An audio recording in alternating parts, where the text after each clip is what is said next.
at all the other vegetation, whether it's the grasses or the small bushes or whatever.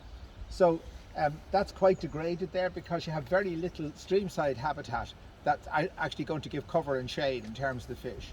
So what you need is a mixture where you have the trees, where you have dappled light coming in under the trees that gives you a lush vegetation, which is missing here, which gives you a lush vegetation in along by the banks. And that mixture is really what's important.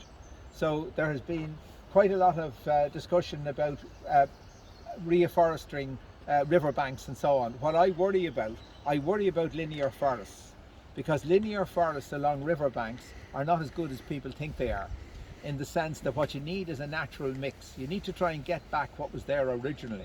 And what was there originally was more than just the trees. It was also all of the other supplementary vegetation. And there's been some really good work done in the south of England, looking at the effects of different types of bank programs on the invertebrates. So the invertebrates that we're going to see a little later on, they're very much dependent on the leaves and so on that fall into the river. And when they're degrading, those degraded leaves are very much a food source for the invertebrates. So if you change the canopy, if you change the actual tree formats and so on along a river, you can change fundamentally the actual insect life in the river itself.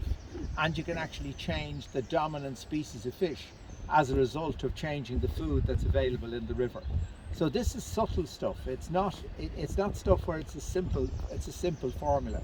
So what you need to get is the Jackies of this world and so on advising you, and it's not rocket science, but it is important in terms of getting this balance right between the vegetation in terms of the canopy, in terms of the bankside vegetation, the in-river vegetation, the invertebrates and the fish and the water quality. All of that, as Jackie said earlier, is a very important mix.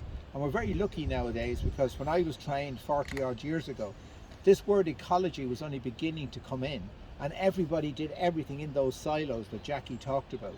But we now have some really, really good ecologists who can take all of this stuff into account. So when you look at the river, no longer do I look at a river and see water.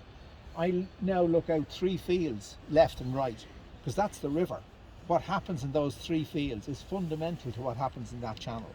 And I think that's the lesson we have learned over the years. That it's about river engineering, both soft engineering and hard engineering, to try and put together what we've damaged in the past. So just ask if there's any questions, because